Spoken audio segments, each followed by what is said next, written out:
All right, folks. The next talk is Slack app security. Thank you so much, Kellyanne, for coming. Hello. All right, we're on. Thank you, everyone. Welcome to Slack app security, defending your workspaces from a bot uprising. Oh no, did my computer just fall asleep? Cool, security. Hold on.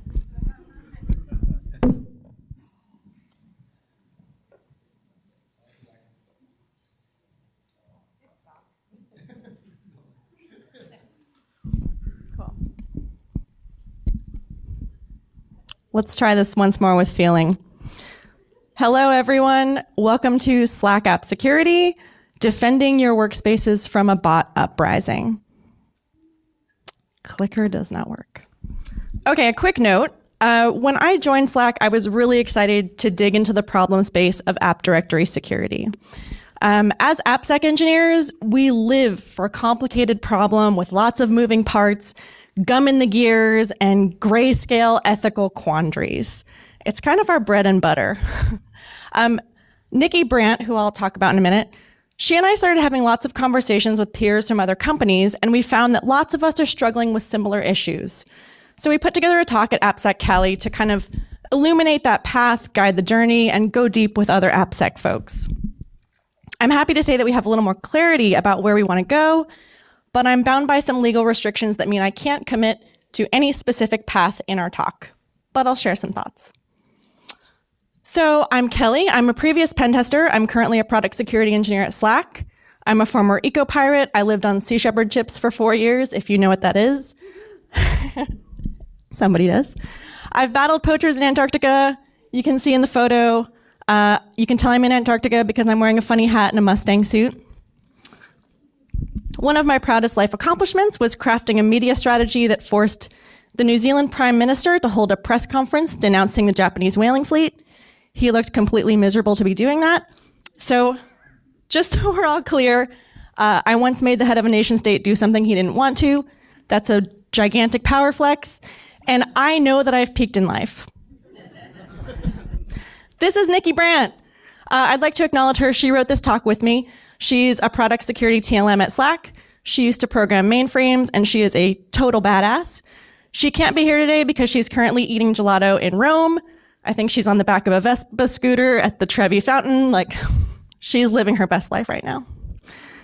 Our agenda today is what the Slack platform is, what the Slack app directory is, what it is and isn't like, and how that impacts the security of apps in the directory, what we have tried in terms of securing those apps, and the lessons we've learned and what we could try in the future. So what is the Slack platform? Why does Slack have apps? Isn't Slack an app?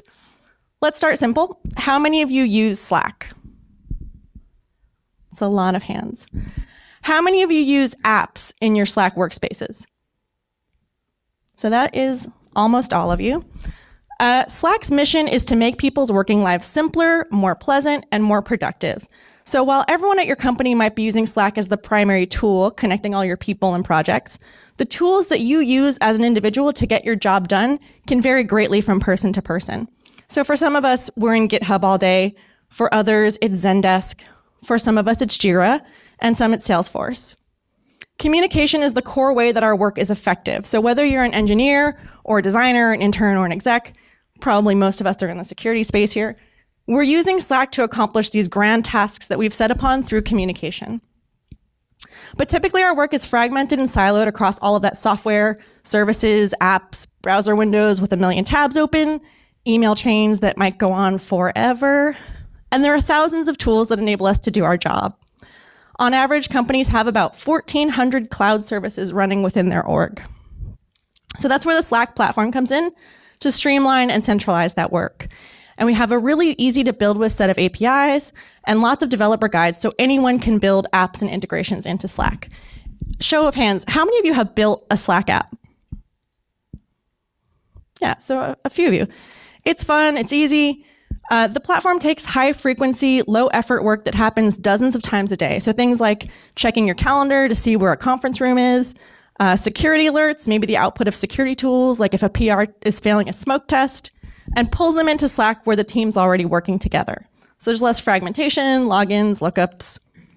And the platform is one of the things that makes Slack an awesome place to get work done. They're not trying to do the job of all these other products, but we're trying to improve your experience with them by giving them space within your flow of communication to meet you where you're working. So Slack becomes like the command center tailored to your unique workday. In this analogy, you can think of Slack as this cool tool belt, or the Slack platform specifically, as a tool belt where you have your hammer loops and your wrench pockets and carabiner rings that you hang stuff on. Everything that you use to get your work done can be plugged into Slack. So what is the app directory? It's where you get your apps. If the Slack platform is your tool belt, the app directory is the hardware store filled floor to ceiling with your favorite tools. It's where you can discover tools that you didn't even know existed that may solve a super specific problem that you had no idea was experienced by other people. Fun fact, 94% of Slack work teams are actively using apps. So again, a lot of you are using them, some of you are writing them. Almost every major SaaS company integrates with Slack. We've got Dropbox, we've got Google Drive, we've got GitHub. On top of that, our customers also rely on what we call Slack first apps, which are built around Slack's functionality. So for example, Polly or Polly, it's a parrot. It's these things that are meant to take polls in a Slack channel. And many of these apps were built by smaller startups or even individual developers. And this is the beauty of the platform. Any developer could potentially build an app that gets used by some of the largest companies. Every app in the directory is vetted by Slack to a certain extent. We have a team specifically dedicated to this work. Shout out to Amy, Jake, and Marcelo. If you've ever submitted an app to the directory, you've probably spoken to one of them. They're lovely people, and they're focused on making sure that all of the apps in our app directory rule. We're optimized to make sure that we have the highest quality apps in the directory. So part of why we're able to have that focus on quality is that we don't make money off the app directory. We don't charge for apps or directly profit, so we're not incentivized to accept crummy or malicious apps. We're interested not in bragging about the quantity of apps in our directory, but the quality of them. A lot of times the apps in the directory are the result of collaboration between us and developers, which we love. And we help people write apps. We provide SDKs and tons of documentation. So one point of clarity, the scope of this talk is only on the distributed apps in the app directory. We're not talking about internal integrations, which for many of you is the kind of app that someone in your company wrote and that are only used at your company. So what is the app directory comparable to? The most obvious thing that people think of is mobile stores, for example, Google Play or the iOS store. Spoiler, it's not. It's a similar model in that third-party developers are writing and shipping apps to Slack. But there are key differences. Because they're such monoliths, Google and Apple can place much more stringent requirements on devs. And they've had a longer lifespan. Time is on their side here. There's been more time to build automated tooling. And to be perfectly honest, more money to pay for that engineering time to build that tooling. We don't re-review on new versions, and I'll talk about that in a minute. We're also similar in some ways to Chrome extensions, but our situation is not quite as bad. Chrome extensions can change at any time.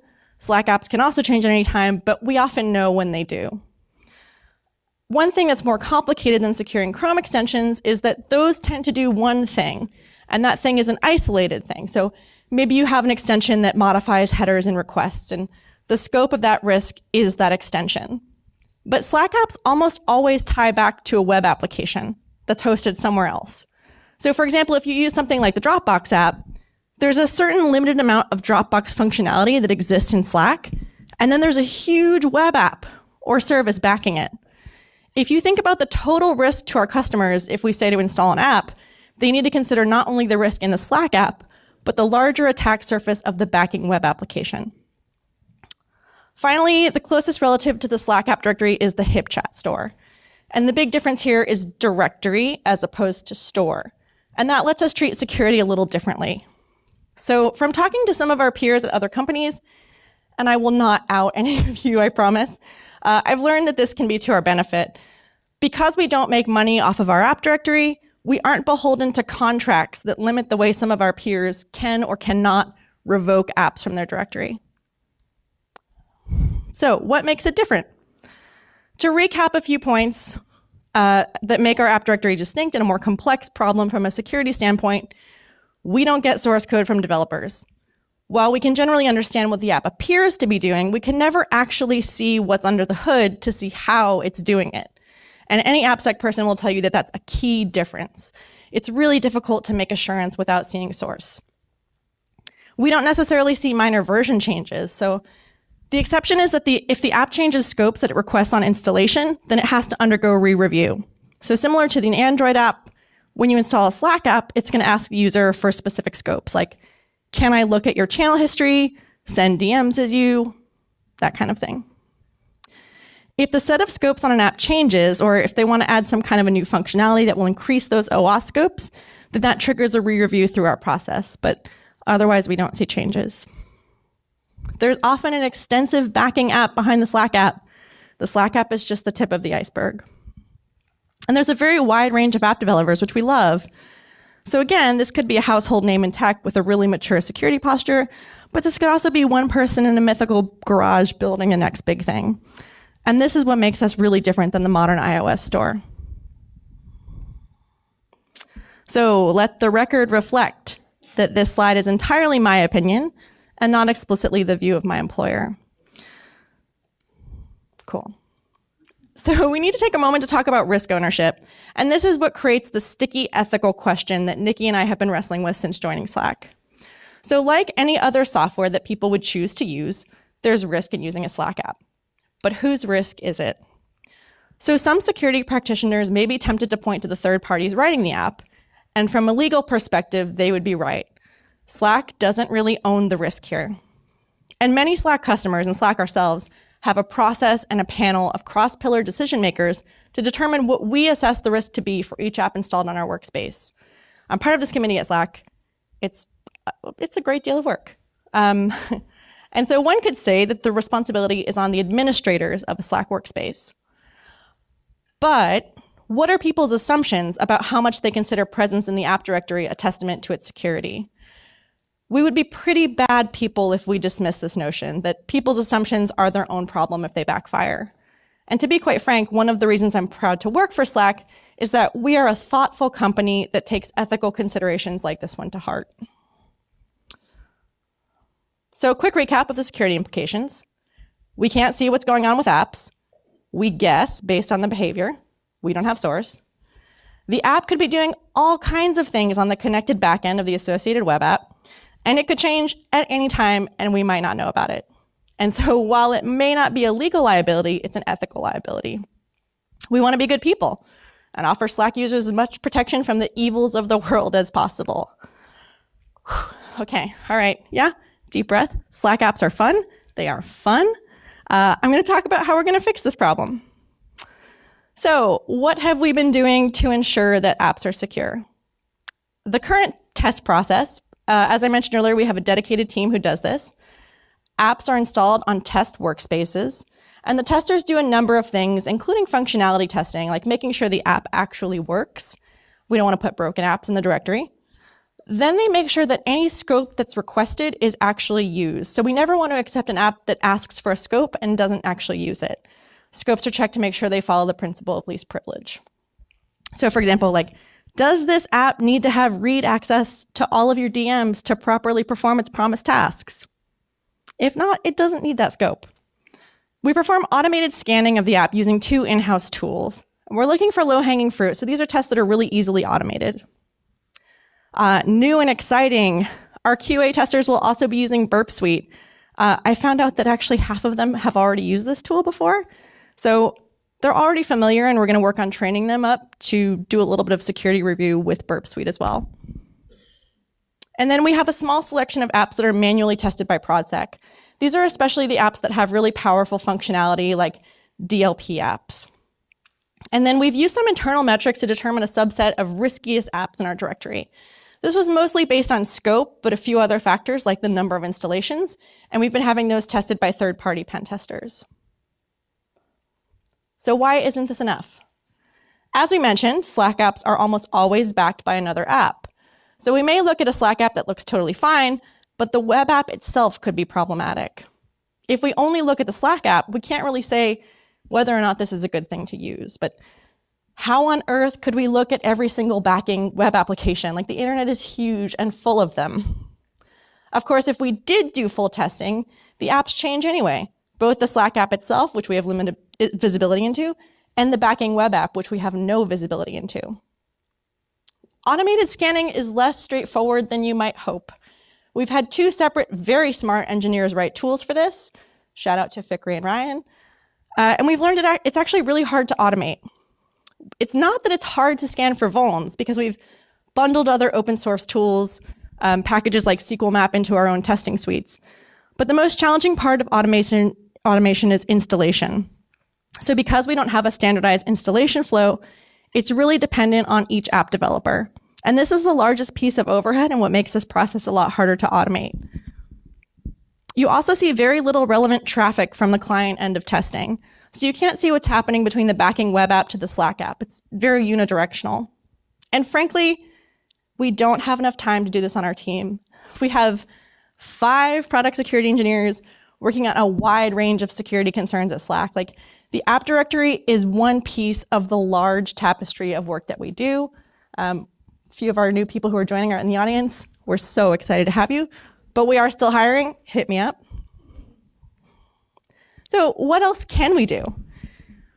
We have a lot of ideas of what we could do, and I'll go more into each of them and why none of them is actually just great on its own as a standalone tactic. So first, we could pay consultants. I'm a former pen tester. I believe in pen testing. Big fan. We could ask devs for certs. A certification is an indicator of maturity. We could host apps ourselves in our infrastructure, like Heroku, but for Slack. We could put some extra work on our risk and compliance team to perform vendor reviews, but they don't have that many people either, and they would probably not be excited about us dumping a pile of work on them. Bug bounty programs. I love our security researchers. We know you by name. We love you. We could just give up. The spoiler is that none of these works in isolation, except giving up. But don't worry, we're never going to give you up. So what could we try in the future? Okay, pen testing. So we can't do pen testing of every app ourselves, but we can pay other people to do it. But this opens other questions, like who's paying for this? Is the responsibility on us or the app developers? Asking app developers to foot the bill would be really punitive against our smaller third-party friends who write great apps, but are maybe just 2 developers working out of their living room. So can we absorb that cost? And is it sustainable? Also, pen tests are a snapshot of a moment in time. If we shell out for them, the app could change the next day and we're back to square one. Can we require people to repeat that testing on a regular schedule or after major changes? And if so, how do we enforce it? And just what does a test include anyway? Is it just the Slack app itself or the Slack app and the web app? And this is that tricky philosophical question, like, are we, Slack, okay with having an app in the directory that maybe isn't problematic in and of itself, but might encourage or require users to use a highly insecure web app that's completely out of our control? So certifications. Is anyone from compliance or governance in the audience? Okay. Do certs mean anything? So I ask this because the process is really hard. And as a pen tester, like I said, we don't really feel comfortable unless we've seen the source code and can actually verify what's happening. The certification process is really strange if you come from that angle. So, someone comes and asks the developer team questions, and then the auditor just believes them when they answer, and no one's there to look at the code and verify that what they say is happening is actually happening, and that they've done it the proper way. Are the security features behaving as expected? Are they actually doing what they think they're doing? And I say this not to disrespect developers. This is all really hard. Security is hard, and it's easy to mess up. We have trouble trusting certs because even the best devs make mistakes. So, okay, even if we suspend that, which certs are meaningful to us? And aren't these also a snapshot of a moment in time? And how do we check recertification? And finally, certs cost money, a lot of money. And again, that's really punitive to smaller developers. Hosting services.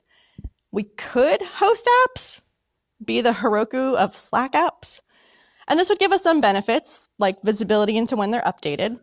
But it's a massive overhead for Slack, massive, expensive computing resources. And perhaps we would be moving the risk too far into our own arena. Compliance-focused vendor review. So we have this great risk and compliance team at Slack who already ask questions when we use other SaaS products. Can we leverage them to perform something like this? So similar to a compliance vendor review for web app, we would leverage this existing team to ask questions of the app developers, but what questions should they ask? And do we just take their word on it? Bug bounty. This is a cool one, and I like this idea a lot. If devs already have a bug bounty or a vulnerability disclosure program, could they include their Slack app as part of that bug bounty? Again, though, this requires them to trust Slack's platform enough to take responsibility for issues that they have created and not point the finger at us. Which again, the tricky question of all of this is who the risk belongs to. Maybe we could include Slack apps in our bug bounty. That might get expensive.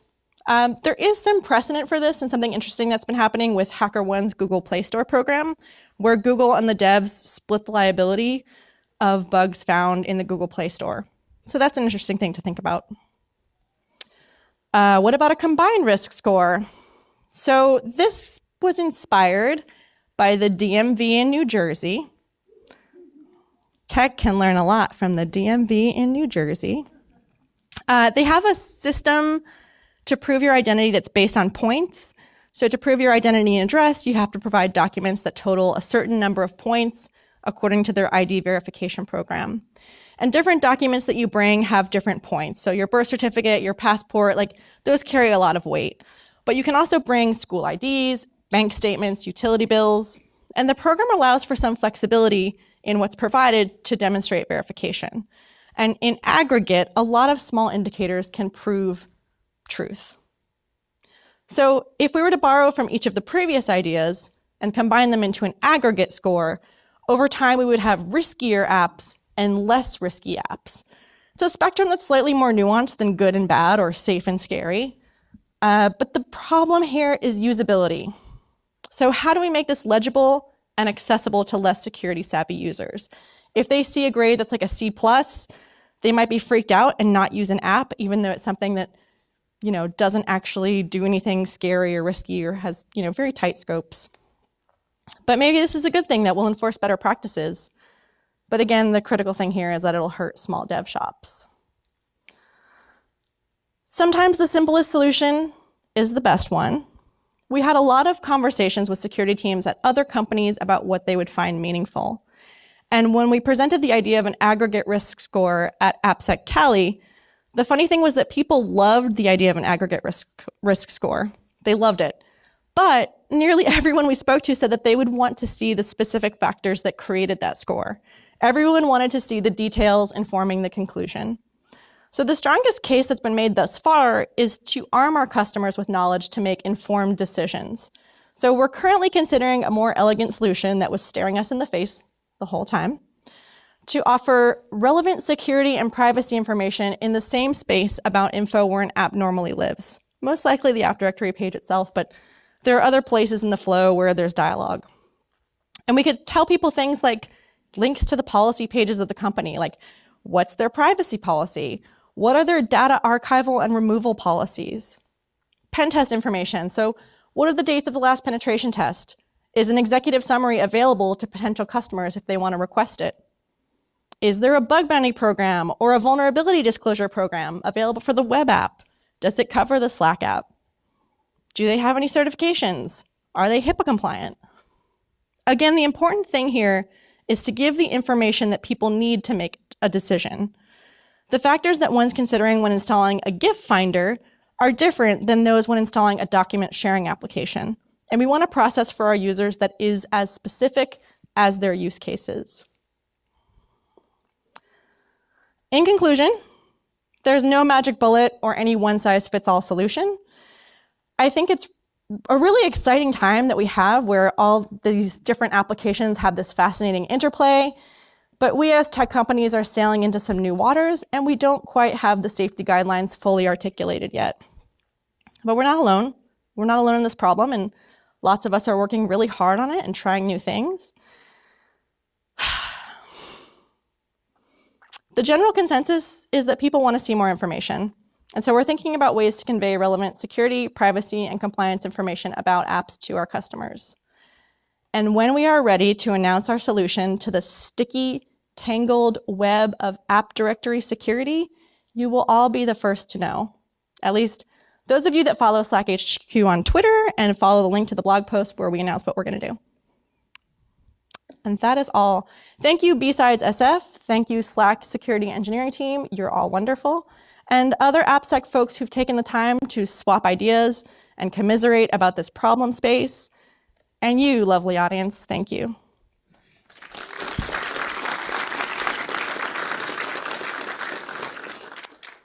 Thank you, Kelly.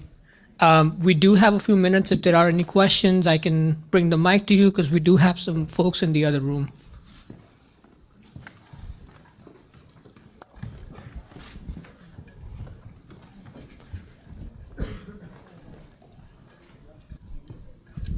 Hi, good afternoon. Hello. Two questions. The one I'm really interested in is what's the failure rate? What's the rejection rate for problems that those three people find? And I don't know, maybe the second one was, did you talk about requiring people to submit the source code? We have, and I'll answer the second one first because that's easier. Very few people want to give us their source code, especially for their backing web applications. Like, those are keys to the kingdom.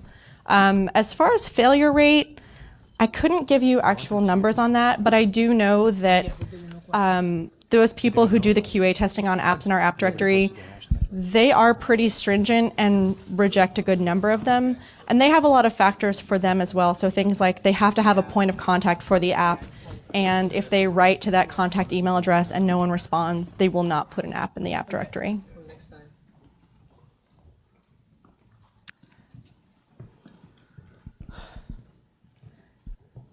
Awesome. Right. I think we're good. Yeah, feel free to come talk to me afterwards if you have any questions or want to talk or commiserate or talk about your app directory with a friend DA. All good. Thank you so much.